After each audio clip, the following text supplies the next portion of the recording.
20억짜리 건물, 매달 월세가 들어옵니다. 그런데 저는 지금도 잔고에 돈이 모일 날 없고 오늘도 라면에 소맥으로 기분을 냅니다. 사람들은 묻습니다. 건물 주면 노후 걱정 없지 않아요? 웃기죠. 건물이 있어도 돈은 없고 자식은 전화만 하면 돈 달라고 합니다. 제가 가진 건 노후된 건물 하나뿐이고 그 건물 때문에 제 노후는 더 외롭고 더 지칩니다. 처음엔 다들 부러워했어요. 아이고, 건물주라면서요? 좋겠네. 하지만 그 안에 어떤 사연이 있는진 아무도 모릅니다. 한 남자의 아내로, 또 다른 남자의 동거인으로, 그리고 지금은 그 누구의 것도 아닌 혼자 건물을 끌어안고 버티는 할머니로 살고 있죠. 지금 제 나이, 73. 노후엔 편할 줄 알았습니다. 근데 어쩌면 지금이 제 인생에서 가장 지치고 외로운 시절인지도 모릅니다. 이 영상을 끝까지 보시면 저처럼 일반인의 건물주 노후의 진짜 현실, 자식과 돈 사이에서 갈라지는 마음, 그리고 무조건 부동산이 답은 아니라는 것을 그대로 느끼실 겁니다. 지금부터 제 이야기 시작해 보겠습니다. 좋아요와 구독도 부탁드립니다. 그 사람을 처음 봤을 때가 아직도 기억나요. 딱 봐도 눈에 띄는 사람이었어요. 잘생기고, 말도 잘하고, 유쾌하고, 뭐랄까, 동네에서 인기 많은 스타일이었죠. 결혼까지 하게 됐을 땐 내 인생 잘 풀렸다 생각했죠. 처음엔 진짜 잘해줬고요. 근데 그건 얼마 못 갔어요. 시집을 가보니까 분위기가 이상하더라고요. 시아버지는 첩과 함께 살고 있었고, 시어머니는 그걸 다 참고 사는 분이었어요. 말도 없고 그냥 일만 하셨어요. 집안일, 밥, 빨래, 자식들 뒷바라지까지 전부 다요. 그 집에 남편 동생들이 5이나 있었는데 그때부터 이미 남편이 가장 역할을 하고 있었던 거예요. 누가 도와주는 사람도 없고 벌이도 혼자 책임지고 동생들 학교 문제까지 다 그 사람이 해결하더라고요. 그래서인지 점점 예민해졌어요. 스트레스를 참다가 술만 마시면 화를 냈고요. 저한테 쌓인 걸 푸는 게 습관처럼 됐어요. 처음엔 말로만 뭐라고 하더니 나중엔 물건을 던지고 소리를 지르고 그러다 결국 손까지 댔어요. 그때 저는 애 셋을 키우고 있었어요. 막내는 3살. 집안이 늘 긴장 상태였어요. 남편이 술을 마시고 들어오는 날이면 아이들도 저도 눈치만 보고 조용히 있었죠. 하루는 새벽에 냄비가 날아왔어요. 그날도 술에 잔뜩 취해 있었고 남편이 집에 들어왔는데 다 자고 있다는 이유로 갑자기 냄비를 던진 거예요. 아이들이 놀라서 울고 저는 얼굴을 부여잡은 채 정신없이 있었는데 그걸 본 시어머니가 갑자기 저를 끌어안고 울더라고요. 그날 처음으로 시어머니가 제 편이 되어줬어요. 너는 나처럼 살지 마. 내가 애들은 어떻게 키울 테니까. 너는 그냥 나가라. 너라도 살아야지. 솔직히 말하면 그전까진 저도 나갈 생각 못했어요. 아이 셋을 두고 어떻게 나가겠어요. 근데 그날 뭔가가 딱 끊어지더라고요. 그리고 저는 그냥 다 잠들었을 때 집을 나왔어요. 시어머니께서 아무 말도 안 하시고 꾸깃꾸깃한 쌈짓돈 3만 원을 지어주었죠. 그날 이후 제 인생은 완전히 바뀌었죠. 집을 나온 날 서울에 사는 여동생한테 전화를 했어요. 나 며칠만 재워줘. 아무 말도 안 묻고 오라고 하더라고요. 여동생 자취방은 욕실 하나 있는 좁은 방이었어요. 둘이 누우면 어깨가 닿을 만큼 작았죠. 며칠 신세졌지만 오래 있을 수는 없겠더라고요. 그래서 결국 친정오빠한테 돈을 좀 빌렸습니다. 여동생 근처 동네에서 보증금 거의 없는 작은 원룸을 구했어요. 화장실만 있는 그런 공간이었어요. 어쨌든 제 공간이 생긴 거였죠. 뭘 해야 먹고 살까 고민하던 차에 동생 소개로 가발 공장을 가게 되었어요. 작은 원룸 건물로 한 달에 한 번씩 달세 받으러 오는 분이었어요. 자기 말로는 건물 관리인이라고 했고 그냥 주인이 못 올라와서 대신 달세를 받아주는 사람이라고 했어요. 부산 사는데 달에 한 번 올라온다고 했어요. 말투도 조용하고 사람 자체가 참 느긋했어요. 제 사정을 알고 제가 공장에 다니는 것을 안 그 사람이 어느 날 말을 걸었어요. 지금 당장 돈을 벌기에 공장도 좋지만 이왕이면 제대로 기술을 배워보세요. 기술 하나 있으면 어디 가도 굶진 않아요. 그리고는 다음 달에 올 때 한복 만드는 책을 한 권 들고 왔어요. 그리고 또 말하더라고요. 혹시 글씨를 잘 모르시면 내가 천천히 가르쳐 드릴게요. 그 사람은 이혼은 안 했지만 전 부인과는 따로 살고 있었고 부산에서도 혼자 지낸다고 했어요. 지방 여기저기 떠돌며 살다가 달에 한 번 서울에 들러 월세 받으러 올라오는 게 유일한 일정이라고 했죠. 그러다 보니 나처럼 홀로 지내는 사람한테 정이 간 걸지도 모르겠어요. 그렇게 그 사람은 저한테 한복 책도 사다 주고 글씨도 가르쳐 주고 시장에서 원단 고르는 것까지 함께 해줬어요. 사랑이랄 것도 그렇다고 거래도 아니고 그냥 외롭고 힘든 사람 둘이 말없이 옆에 있게 된 그런 관계였어요. 평생 교직에 있다가 은퇴한 뒤에는 그냥 이곳저곳 떠돌며 조용히 산다고 했어요. 그런데 어느 날부터인가 그 방문 간격이 점점 짧아졌어요. 이번 달엔 2번 오더니 다음 달엔 일주일 넘게 머물고 그러더니 어느 순간부터는 그냥 서울에 눌러 앉아 버렸어요. 뭘 정식으로 이야기한 것도 없었어요. 저도 딱히 묻지 않았어요. 왜냐면 불편하지 않았거든요. 그 사람이랑 같이 있는 게 이상하지 않았고 오히려 여자 혼자 사는 것보다 나을지도 모르겠다고 생각이 들었어요. 같이 있는 시간이 오히려 조용하고 편했어요. 그 사람이 저한테 불쌍해서 다가온 것도 아니고 제가 그 사람한테 기대서 살려고 한 것도 아니고 그냥 둘 다 외로웠고 누군가 옆에 있다는 게 지금 시기에 고마웠던 거죠. 당신 참 특이한 사람이에요. 내가 누군지 이미 알았을 텐데도 알고도 아무것도 묻지 않으니 그래서 내가 더 마음이 가요. 그 사람 입에서 같이 살자는 말이 처음 나온 건 그렇게 조용한 하루가 지난 저녁이었어요. 서울에 내 방 하나 있잖아요. 넓은 방, 원래 내가 서울 오면 쓰던 곳. 그 방에 당신 짐 하나 옮기면 그게 우리 집 되는 거예요. 저는 그냥 가만히 있었어요. 싫지도 않고 놀랍지도 않았고 그저 이제는 그렇게 돼도 이상하지 않을 사이였으니까요. 같이 살기 시작하고 얼마 안 돼서 그 사람 가족 이야기를 조금씩 알게 됐어요. 말을 잘 안 하는 사람이었지만 밤에 혼자 술 한 잔 마시다 보면 가끔씩 꺼내더라고요. 집안 중매로 결혼해서 전 와이프가 기사와 바람이 났다고. 그런데 그 사건을 아이들은 절대 몰랐으면 좋겠다 싶어 방황하며 다녔다고 말이죠. 문제는 애들은 아버지가 집 나가서 엄마 힘들게 한 줄 안다는 거죠. 사실은 정반대인데도 말이에요. 그래서인지 그 사람 자식들이 저를 볼 때마다 늘 싸늘했어요. 아주머니는 어디 사시죠? 아버지랑 지금 어떤 사이시죠? 정식이 아닌 사람 취급을 받는다는 걸 말 안 해도 느낄 수 있었어요. 그 와중에 전 와이프는 아이들 핑계로 계속 돈을 요구했어요.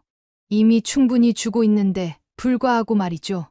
애들도 전 와이프도 아무도 진짜 그 사람 속을 몰랐어요. 그런 그 사람이 어느 날 말했어요. 나 이제 정리하려고요. 이혼도 재산도 이젠 그냥 당신이랑 편하게 살고 싶어요. 그동안 이혼을 못한 건 전 재산 중 50% 줘야 이혼을 해준다고 해서 안 하고 있었던 거거든요. 그렇게 전 재산 50% 주고 정식으로 이혼 절차를 밟았고 저희도 혼인신고를 했어요. 30년 넘게 같이 살았지만 그제서야 법적으로 부부가 됐죠. 그 사람은 자기 이름으로 된 건물을 제게 상속되도록 정리했어요. 전 와이프와 자식에게 반 주고 나에게 남은 하나가 이 건물이네요. 이거 내가 가진 거 전부예요. 당신은 나를 믿고 여기까지 같이 있어준 사람이니까요. 그런데 혼인신고하고 몇 년이 지나서였을까요? 그 사람이 점점 말을 줄이더니 어느 날부터 방에서 안 나왔어요. 병원도 갔죠. 몸은 별 문제 없다고 했어요. 근데 마음이 무너져 있었던 거예요. 평생 가족한테 인정 못 받고 자식한테 무시당하고 그 사람은 속으로 다 끌어안고 있었던 거예요. 결국 우울증으로 본인이 스스로 살해질을 내지 않았고 결국은 세상을 떠났어요. 장례는 조용히 치렀어요. 전 와이프 쪽 자식들은 문상에 온 이유도 나에게 넘어간 아버지의 유산이 궁금해서 온 거더라고요. 그 집은 우리 아버지 거예요. 아주머니 아버지 돈 보고 산 거 아니면 당장 돌려주세요. 형제들이 와서 그렇게 저를 괴롭혔죠. 그때 저는 이미 알았어요. 이 사람들한테 아버지는 그냥 돈이었구나. 그래도 그 사람 자식들 마음을 헤아려 딱 한 번 조금 떼어줬어요. 마음이 아니라 정리 차원에서요. 그리고 나니까 이제는 제 자식들이 연락을 해요. 엄마 건물 있다고 들었어. 내가 허리를 다쳐서 일을 못 나가서 생활비 좀 보태주세요. 그 사람이 떠나고 정말 혼자가 됐다는 생각이 들었어요. 건물은요. 그 사람이 살던 그 원룸 건물이에요. 총 10개 남짓방. 거의 다 새 들어있는 날보다 비어있는 방이 더 많죠. 세입자 대부분은 외국인 노동자들이에요. 방 하나 월세 30만 원. 세월이 지나도 월세를 올리지는 않아요. 10개 다 받아야 300만 원인데 그중 절반 이상은 수리비, 세금, 대출이자 관리비로 빠져나가요. 벽에 곰팡이 생기면 페인트 칠해야 하고 보일러 터지면 새로 갈아야 하고 소방법 바뀌면 그 기준에 맞춰 장비도 바꿔야 해요. 전에는 그 사람이 다 챙겼지만 이제는 제가 업체 부르고 공사비 견적 비교하고 세입자랑 시간 맞춰야 해요. 이게 생각보다 몸도 마음도 많이 갉아먹어요. 사람들은 그래요. 건물 있으시다면서 그럼 부자네. 웃기죠? 통장에 몇백만 원 있는 것도 며칠이면 금세 사라져요. 세입자 월세 밀리면 제가 고지서에 적힌 금액을 대신 메우기도 해요. 관리비, 도시가스, 정기 점검. 매달 나가는 돈이 들어오는 돈보다 많을 때도 있어요. 그 와중에 그 사람 자식들이 연락 와서 건물 파나 안 파나 감시하고 처음엔 그 사람 자식들만 그랬는데 이제는 제 자식들까지 같은 소리를 해요. 돈도 안 되는데 고생하지 말고 건물 팔아서 깨끗한 작은 아파트 하나 장만하고 자기 달라네요. 그 말 들을 때마다 이상하게 내가 뭘 잘못한 건가 싶어요. 내가 가진 건 고생하며 따라간 사람의 유산이고 내가 정식으로 혼인신고하고 정리까지 다 마친 권리인데 왜 자식들 앞에서는 늘 미안한 얼굴을 해야 할까요? 돈을 쥐고 있는 사람이 아니라 건물 가지고 있는 죄인처럼 느껴질 때가 많아요. 요즘은 전화가 울려도 받을 마음이 안 생깁니다. 전화 올 사람이라고 해봐야 몇 안 되거든요. 그중 19은 돈 얘기예요. 엄마, 내가 직장에 잘려서 생활비가 필요해요. 생활비 좀 보태주세요. 처음엔요. 진짜 사정이 딱해서 그러는 줄 알았어요. 그래서 뭐라도 보탰죠. 작은 금액이라도. 근데 이상하죠. 도와줄수록 전화는 더 자주 오고 요청은 점점 당연해지더라고요. 어느 날은 통장을 열었는데 30만 원이 남아 있었어요. 이번 달은 그냥 냉장고에 있는 걸로 버텨야겠다 생각했는데 그날 저녁에 전화가 또 왔어요. 엄마, 30만 원만 넣어줘. 지금 당장 현금이 없어서. 그 말에 순간 숨이 턱 막히더라고요. 내가 지금 가진 돈이 그 30만 원이 전부인데 이걸 줘야 할까 말아야 할까 그걸 두고 혼자 소파에 앉아 30분을 고민했어요. 그때 느꼈어요. 아, 이건 그냥 생활이 아니라 내 마음까지 무너지고 있구나. 그 순간 깨달았어요. 아마 저와 비슷한 상황에 있는 분들이 생각보다 많을 거라는 것도요. 노후 준비했다고 생각했는데 정작 마음의 준비는 안 됐던 거죠. 건물은 있지만 여유는 없고, 가족은 있지만 의지할 곳은 없고, 이런 이야기, 저만의 이야기가 아닐 거예요. 어르신들 중에 비슷한 고민 가지신 분들 분명히 계실 거라고 생각해요. 사람들이 그래요. 자식은 부모 노후의 힘이지. 근데 저는요, 요즘 그런 생각이 들어요. 자식도 마음을 나눌 수 있을 때나 힘이 되는 거지. 돈 얘기만 하러 오는 자식은 그냥 또 하나의 부담이에요. 혹시 이 영상을 보시는 분들 중에서도 저와 같은 마음이신 분 계실까요? 내가 너무 인색한 건가? 가족인데 이 정도는 해줘야 하는 거 아닌가? 이런 고민해 보신 적 있으시죠? 그런 분들께 말씀드리고 싶어요. 우리가 잘못된 게 아니라는 것을요. 그 사람 자식들한테 한 번 겪고 나서 이젠 친자식들까지 그러니까 이제는 더 이상 전화벨 소리조차 듣기 싫어졌어요. 그래서 하루는 핸드폰 설정을 바꿨습니다. 무음, 진동도 없이 그냥 꺼진 것처럼 아무도 묻지 않고 아무도 기대하지 않고 그냥 그렇게 하루를 넘깁니다. 건물은 여전히 그 자리에 있고 세입자들도 드나들고 월세도 들어오긴 해요. 근데 그게 뭐라고? 마음이 편해지는 것도 아니고 노후가 안전해지는 것도 아니에요. 사람들은 건물 주면 좋겠다고 말하지만 실제로는 나는 이 건물의 주인이 아니라 이 건물의 관리인, 청소부, 하소연 받는 사람일 뿐이에요. 수리 문제 생기면 제가 알아서 업체 부르고 세입자 월세 밀리면 전화 돌리고 사정 들어줘야 하고 그러다 보면 하루가 훅 지나가고 어디 기대서 쉬는 시간도 없이 몸만 고단해요. 친구요? 다들 각자 사는 게 바쁘고 몇몇은 연락도 끊겼어요. 전화기 목록 열어보면 자식 번호랑 부동산, 세입자 번호뿐이에요. 그 사람이 있을 땐 도란도란 이야기하는 재미도 있었고 시장도 둘이서 다니고 그랬는데 이제는 그런 시간이 정말 아득하게 느껴져요. 가끔 그런 생각을 해요. 내가 그때 아이 셋을 두고 집을 나올 수밖에 없었던 그날, 그게 지금까지 내 마음 한켠을 짓누르고 있었구나 하고요. 솔직히 말하면 그 미안함 때문에 돈을 줬어요. 요청이 들어올 때마다 내가 다 해주진 못했지만 이 정도는 해줘야 하는 거 아닐까? 그런 마음으로 줬죠. 현금이 없을 때는 대출까지 받아서 줬어요. 대출이자 또한 제 몫이고요. 근데 이제는 그 마음도 내려놓으려고 해요. 그때의 나도 할 수 있는 만큼 한 거였어요. 살기 위해 살려면 어쩔 수 없었던 선택이었어요.